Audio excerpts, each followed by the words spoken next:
ವಿಚಾರಗಳಲ್ಲಿ ನಂಬಿಕೆಯಲ್ಲಿ ಇರತಕ್ಕಂಥ ಒಬ್ಬ ಮನುಷ್ಯ.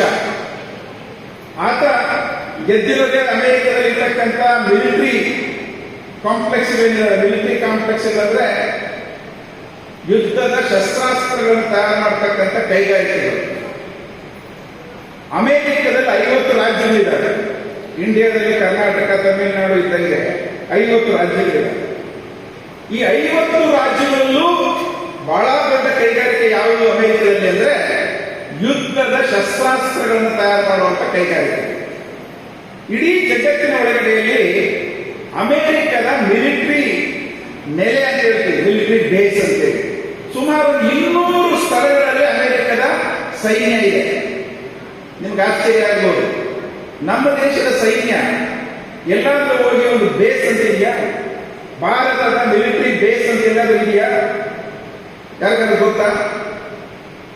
ಆಗ ನೋಡಿದ್ರೆ ಬಹಳ ದೊಡ್ಡ ದೇಶ ನಮ್ಮದು. ಇಷ್ಟು ಬೃಹತ್ ದೇಶ ಭಾರತಕ್ಕೆ ಎಲ್ಲೂ ಕೂಡ ಜಗತ್ತಿನ ಒಳಗಡೆ ನಮ್ಮದು ಅಂತೇಳಿ ಪ್ರತ್ಯೇಕವಾದ ಮಿಲಿಟರಿ ನೆಲೆ ಇಲ್ಲ. ಆದ್ರೆ ಅಮೆರಿಕಕ್ಕೆ ಜಗತ್ತಿನ ಎಲ್ಲಾ ಕಡೆಗಳಲ್ಲಿ ಸುಮಾರು 200 ಕಡೆಗಳಲ್ಲಿ ಮಿಲಿಟರಿ ನೆಲೆಗಳಿದ್ದಾರೆ. ಅಂದ್ರೆ ಅರ್ಥ ಏನು? ಜಗತ್ತಿನ ಎಲ್ಲಾದ್ರೂ 10 ಕಡೆಗಳಲ್ಲಿ ಯುದ್ಧ ನಡೀತಾ ಇರಬೇಕು.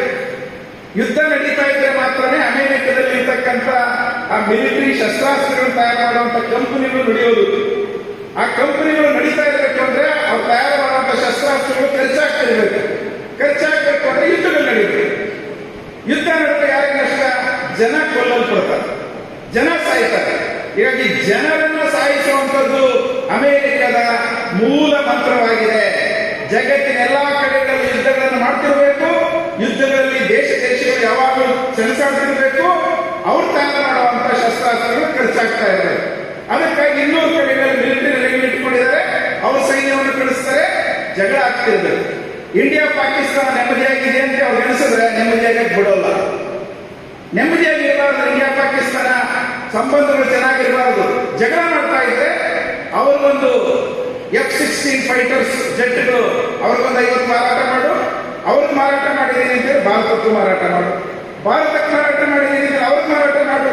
ಹೀಗಾಗಿ ಯುದ್ಧ ಕೋರತನವನ್ನ ನಿರಂತರವಾಗಿ ಕಾಪಾಡತಕ್ಕಂಥ ಅಮೆರಿಕದ ಈ ಪ್ರಯತ್ನ ಏನಿದೆ, ಡೊನಾಲ್ಡ್ ಟ್ರಂಪ್ ಬಂದಿರೋದ್ರಿಂದಾಗಿ ಅದು ಮತ್ತಷ್ಟು ವೇಗವನ್ನು ಪಡ್ಕೋಬಹುದು ಅನ್ನುವಂತ ಲಕ್ಷಣಗಳಿದ್ದಾರೆ. ಹೀಗಾಗಿ ಇಂಥ ಒಂದು ಯುದ್ಧಕೋರತನದ ಮಾನವ ಹತ್ಯೆಯನ್ನೇ ಬಯಸತಕ್ಕಂಥ ಅಮೆರಿಕದ ಜೊತೆಯಲ್ಲಿ ಭಾರತದ ಮೋದಿ ಸರ್ಕಾರ ಅತ್ಯಂತ ಗಾಢವಾದಂತ ಸ್ನೇಹಿತತ್ವವನ್ನು ಪಡ್ಕೊಂಡಿದೆ. ಬಾಲಂಗೋಚಿ ತರ ಭಾರತ ವರ್ತಿಸ್ತಾ ಇದೆ ಅಮೆರಿಕಕ್ಕೆ. ಹೀಗಾಗಿ ಜಗತ್ತಿನ ಒಳಗಡೆಯಲ್ಲಿ ಭಾರತದ ಜನತೆ ಗೌರವ ಮತ್ತು ಅಂತಾರಾಷ್ಟ್ರೀಯ ಸಂಬಂಧಗಳು ವ್ಯತ್ಯಾಸ ಆಗಬಹುದು ಅನ್ನೋ ಪ್ರಶ್ನೆಗಳು ಒಂದು ಕಡೆ ಇದ್ದಾವೆ. ಇನ್ನ ಬೇರೆ ವಿವರಗಳಿಗೆ ನಾನು ಹೋಗಲ್ಲ. ಮುಖ್ಯವಾಗಿ ಶ್ರೀಲಂಕಾ ಬೆಳವಣಿಗೆಗಳು ನಿಮ್ಮ ಜೊತೆ ನಾನು ಹೇಳಬೇಕು. ಶ್ರೀಲಂಕಾದ ಒಳಗಡೆಯಲ್ಲಿ ಇವತ್ತು ಏನಾಗಿದೆ ಅನ್ನೋದು ನಿಮಗೆ ಗೊತ್ತಿದೆ. ಅಲ್ಲಿ ಇವತ್ತು ಕಮ್ಯುನಿಸ್ಟ್ ಪಕ್ಷ ಅಂತ ಹೇಳಿರ್ತಕ್ಕಂಥ ಜನತಾ ವಿಮುಕ್ತಿ ತಿರುಮಲ JVP ಎನ್ನುವಂತ ಒಂದು ಪಾರ್ಟಿಯ ನೇತೃತ್ವದಲ್ಲಿ ಅಲ್ಲಿರ್ತಕ್ಕಂಥ ಎಡಪಕ್ಷಗಳು ಇತರೆ ರಂಗಗಳೆಲ್ಲ ಸೇರಿ ರಂಗವನ್ನು ರಚನೆ ಮಾಡಿಕೊಂಡಿದ್ದಾರೆ. ಆ ರಂಗದ ನೇತೃತ್ವದಲ್ಲಿ ಇವತ್ತು ಕಮ್ಯುನಿಸ್ಟ್ ಪಕ್ಷ ಅಧಿಕಾರಕ್ಕೆ ಬಂದಿದೆ ಶ್ರೀಲಂಕಾದಲ್ಲಿ. ನೀವೊಂದು ಗಮನದಲ್ಲಿ ಇಟ್ಕೊಳ್ಳಿ. ಅವ್ರು ಹೇಳ್ತಾ ಇದ್ರಲ್ಲ, ದೇಶದ ಏಕೈಕ ಹಿಂದೂ ರಾಷ್ಟ್ರ ನೇಪಾಳ ಅಂತ ಹೇಳ್ತಾ ಇದ್ದಾರೆ RSS ನವರು. ಇವತ್ತು ನೇಪಾಳವನ್ನು ಅಧಿಕಾರ ಮಾಡ್ತಿರ್ತಕ್ಕಂಥದ್ದು ಕಮ್ಯುನಿಸ್ಟ್ ಪಾರ್ಟಿ ಅನ್ನೋದು ನಾವು ಗಮನದಲ್ಲಿ ಇಟ್ಕೊಂಡಿರಬೇಕು. ಉತ್ತರದ ನೇಪಾಳದಲ್ಲಿ ಕಮ್ಯುನಿಸ್ಟ್ ಪಕ್ಷ ಇದೆ, ದಕ್ಷಿಣದ ಶ್ರೀಲಂಕಾದಲ್ಲಿ ಇವತ್ತು ಕಮ್ಯುನಿಸ್ಟ್ ಪಕ್ಷ ಆಡಳಿತಕ್ಕೆ ಬಂದಿದೆ ಅನ್ನೋದನ್ನ ಭಾರತದಲ್ಲಿರ್ತಕ್ಕಂಥ ನಾವು ಗಮನಿಸಬೇಕಾದ ಅಗತ್ಯ ಇದೆ. ಯಾಕೆ? ನೀವು ಎಲ್ಲಿದ್ದೀರಿ ಅಂತ ನಮ್ಮನ್ನು ಕೇಳ್ತಾರೆ. ಕಾಂಗ್ರೆಸ್ ಅವರು, ಬಿಜೆಪಿಯವರು ನೀವು ನಮ್ಮ ಪಕ್ಷದ ವಿಚಾರಗಳಿಟ್ಕೊಂಡು ಕರಪತ್ರ ಇಟ್ಕೊಂಡು ಮನೆ ಮನೆ ಪ್ರಚಾರಕ್ಕೆ ಹೋದಾಗ ಸಭೆಗಳನ್ನು ಮಾಡುವಾಗ ನಿಮ್ಮನ್ನು ಕೇಳ್ತಾರೆ, ನೀವು ಎಲ್ಲಿದ್ದೀರಿ, ನೀವು ಏನು ಶಕ್ತಿನೇ ಇಲ್ಲ ನಿಮಗೆ ಅಂತೇಳಿ ಟೀಕೆ ಮಾಡುವಂತವ್ರು ನಮ್ಮ ಸುತ್ತ ಇದ್ದಾರೆ. ಅದು ನಿಮಗೂ ಗೊತ್ತಿದೆ. ಆದ್ರೆ ಈ ಎಲ್ಲ ಶಕ್ತಿಗಳಿಗೆ ಮತ್ತು ನಮಗೂ ಸೇರಿ ಅರ್ಥ ಮಾಡ್ಕೋಬೇಕಾಗಿರೋದು, ಶ್ರೀಲಂಕಾದಲ್ಲಿ ಅಧಿಕಾರ ಇರತಕ್ಕಂಥ ಕಮ್ಯುನಿಸ್ಟ್ ಪಕ್ಷ 5 ವರ್ಷದಿಂದ ಎಲ್ಲಿತ್ತು ಅಂತಾನೆ ಎಲ್ಲರೂ ಕೇಳ್ತಾ ಇದೆ. ಅದು ಎಲ್ಲೂ ಇರಲಿಲ್ಲ. 250 ಜನ ಇರ್ತಕ್ಕಂಥ ಶ್ರೀಲಂಕಾದ ಸಂಸತ್ನಲ್ಲಿ ಅಲ್ಲಿನ ಕಮ್ಯುನಿಸ್ಟ್ ಪಾರ್ಟಿ ಅಂದ್ರೆ JVP ಇದ್ದದ್ದು ಬರೀ 3 ಸೀಟ್ ಮಾತ್ರ. ಅಲ್ಲಿದ್ದಂತ ಅಲ್ಲಿ ಚುನಾವಣಾ ಪದ್ಧತಿ ಬೇರೆ ತರ ಇದೆ. ನಮ್ಮ ಪಾರ್ಟಿ ನಾವಿಲ್ಲಿ ಹೇಳ್ತಿದೀವಲ್ಲ, ಪ್ರಮಾಣಾತ್ಮಕ ಪ್ರಾತಿನಿಧ್ಯ ಸಿಗಬೇಕು. ಈಗಿರ್ತಕ್ಕಂಥ ವೋಟಿಂಗ್ ಸಿಸ್ಟಮ್ ಇದೆಯಲ್ಲ, ಇದು ಸರಿಯಾದಂತ ಪ್ರಜಾಪ್ರಭುತ್ವವನ್ನು ಅದು ಪ್ರತಿನಿಧಿಸಲ್ಲ. ಹಾಗಾಗಿ ವೋಟಿಂಗ್ ಸಿಸ್ಟಮ್ ಚೇಂಜ್ ಆಗಬೇಕು ಅಂತ ನಾವು ಹೇಳ್ತಾ ಇದ್ದೀವಿ ಭಾರತದಲ್ಲಿ. ಶ್ರೀಲಂಕಾದಲ್ಲಿ ಆ ಪದ್ಧತಿಯನ್ನು ಅಳವಡಿಸಿಕೊಂಡಿದ್ದಾರೆ ಅವರು. ಅದನ್ನ ಪ್ರಮಾಣಾತ್ಮಕ ಪ್ರಾತಿನಿಧ್ಯ ಅಂತ ಹೇಳ್ತೀವಿ. ಈ ಪ್ರಮಾಣಾತ್ಮಕ ಪ್ರಾತಿನಿಧ್ಯದ ಹೋಟೆಲ್ ಕೂಡ ಅಲ್ಲಿನ ಈ ಕಮ್ಯುನಿಸ್ಟ್ ಕೂಟಕ್ಕೆ ಬಂದಿದ್ದು ಬರೀ 3% ವೋಟ್ ಮಾತ್ರ. 5 ವರ್ಷಗಳಲ್ಲಿ ಬರೀ 3% ವೋಟು, 3 ಸೀಟ್ ಇದ್ದಂತ ಅಲ್ಲಿನ ಕಮ್ಯುನಿಸ್ಟ್ ಕೂಟ ಅಧಿಕಾರಕ್ಕೆ ಬರೋದಕ್ಕೆ ಸಾಧ್ಯ ಆಯಿತು ಅನ್ನುವಂಥ ಪ್ರಶ್ನೆ ಇದೆ. ನಿಮಗೆ ಗೊತ್ತಿರಬೇಕು, ಭಾರತದ ಹೊರಗಡೆಯಲ್ಲಿ ಇವತ್ತು ಬಿಜೆಪಿ ಸರ್ಕಾರ ಅನುಸರಿಸ್ತಾ ಇರ್ತಕ್ಕಂಥ ನೀತಿಗಳು, ಇದಕ್ಕೆ ಹಿಂದೆ ಮನಮೋಹನ್ ಸಿಂಗ್, ನರಸಿಂಹರಾವ್ ಕಾಲದಿಂದ ಅನುಸರಿಸಿದಂತ ನವ ಉದಾರೀವಾದಿ ನೀತಿಗಳು ಅಂತ ಏನ್ ಮಾತಾಡ್ತೀವಿ, ಖಾಸಗೀಕರಣ ನೀತಿಗಳು, ಶ್ರೀಮಂತರ ಪರವಾಗಿರುವಂತಹ ನೀತಿಗಳು, ಬೇರೆ ಬೇರೆ ದೇಶಗಳಿಂದ ಬಂಡವಾಳದಾರರಿಂದ ಸಾಲಗಳು ತಂದು ಬಂಡವಾಳದಾರರಿಗೆ ಲಾಭ ಮಾಡಿಕೊಡ್ತಕ್ಕಂಥ, ಬಡವರ ಬದುಕನ್ನು ನಾಶ ಮಾಡತಕ್ಕಂಥ ನೀತಿಗಳನ್ನೇನು ಕಳೆದ 30 ವರ್ಷಗಳಲ್ಲಿ ನಮ್ಮ ದೇಶ ಅನುಸರಿಸ್ತಾ ಇದೆ. ಇದೇ ನೀತಿಗಳನ್ನೇ ಶ್ರೀಲಂಕಾದಲ್ಲಿ ಅಲ್ಲಿನ ಸರ್ಕಾರ ಅನುಸರಿಸ್ತಾ ಇತ್ತು. ಅಲ್ಲಿನ ಜನ ದಿವಾಳಿ ಹೋಗಿದ್ರು, ಊಟ ತಿನ್ನೋದಕ್ಕೆ ಕಷ್ಟ ಆಗಿತ್ತು, ಉದ್ಯೋಗ ಇರಲಿಲ್ಲ, ಬಡತನ ಇರೋದಕ್ಕೆ ಮನೆ ಇರಲಿಲ್ಲ, ಕೆಲಸಗಳಿಲ್ಲ, ಈ ರೀತಿಯ ವಿದ್ಯಾಭ್ಯಾಸ ಇಲ್ಲ, ಆರೋಗ್ಯ ಸಮಸ್ಯೆ, ಆಸ್ಪತ್ರೆಗಳಿಲ್ಲ, ಈ ರೀತಿಯ ಪ್ರಶ್ನೆಗಳಿದ್ದಾಗ ಅದರ ವಿರುದ್ಧ ಕಳೆದ 2 ವರ್ಷಗಳ ಹಿಂದೆ 2022ನೇ ಇಸ್ವಿಯಲ್ಲಿ ಶ್ರೀಲಂಕಾದಲ್ಲಿ ನಡೆದಂತಹ ದಂಗೆ ಇದೆಯಲ್ಲ, ಜನರ ಆಕ್ರೋಶದ ಮಡುಗಟ್ಟುವಂತಹ ಒಂದು ಪ್ರತಿಫಲವಾಗಿ ಒಂದು ದಂಗೆ ನಡೀತು. ಆ ಆಕ್ರೋಶ ದಂಗೆಯನ್ನ ಅದರ ನಾಯಕತ್ವವನ್ನು ಕೊಟ್ಟು ಮುನ್ನಡೆಸಿದ್ದು ಅಲ್ಲಿನ ಈ ಕಮ್ಯುನಿಸ್ಟ್ ಪಕ್ಷದ ಕೂಟ ಅನ್ನೋದನ್ನ ನಾವು ಅರ್ಥ ಮಾಡ್ಕೋಬೇಕು.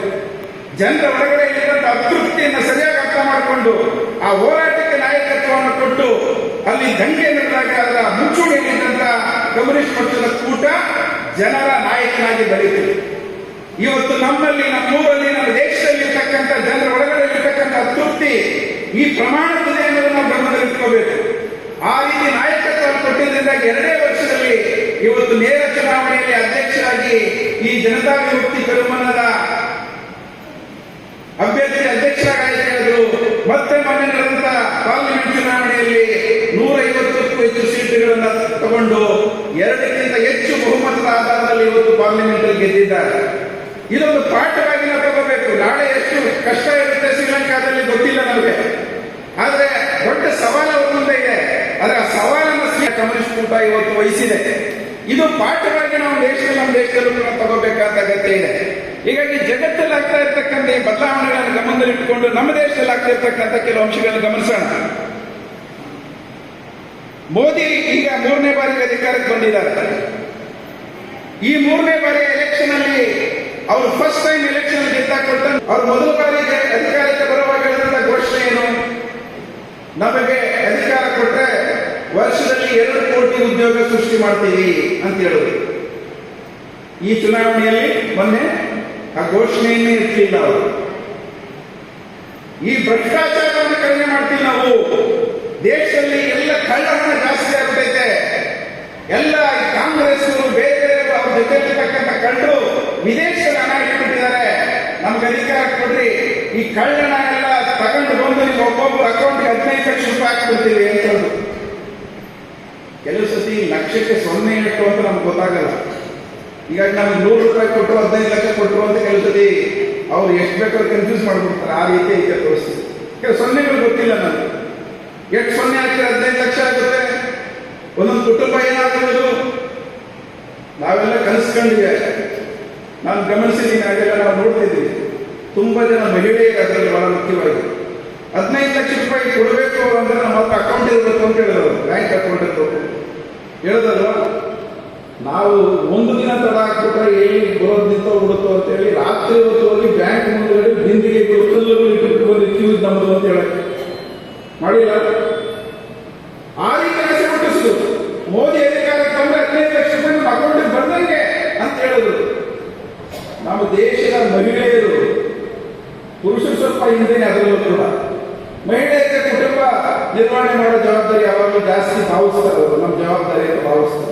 ಅದರಿಂದ ಮಹಿಳೆ ಎಲ್ಲಿ ನೋಡಿದ್ರು ಬ್ಯಾಂಕ್ ಅಕೌಂಟ್ ಓಪನ್ ಮಾಡೋಕ್ಕೆ ಕ್ಯೂ ಅಂತಂದ್ರು. ಅವಾಗ ಅದಕ್ಕೊಂದು ಸ್ಕೀಮ್ ಇಟ್ಟು 0 ಬ್ಯಾಲೆನ್ಸ್ ಅಕೌಂಟ್ ಅಂತಂದ್ರು. ಹೌದಲ್ಲ, ನೀವು ಅಕೌಂಟ್ ಓಪನ್ ಮಾಡಕ್ಕೆ ದುಡ್ಡು ಇಡಬೇಕಾಗಿಲ್ಲ, ಅಕೌಂಟ್ ಓಪನ್ ಮಾಡಿ ಸಾಕು ಅಂತಂದ್ರು. ಪಾಪ ನಾವು ಬಡ ಮಹಿಳೆಯರು ಎಷ್ಟು ಉದಾರಿಗಳು ಅಂತಂದ್ರೆ ಅವ್ರಿಗೆ ಬೇಸರ ಆಗೋಯ್ತು.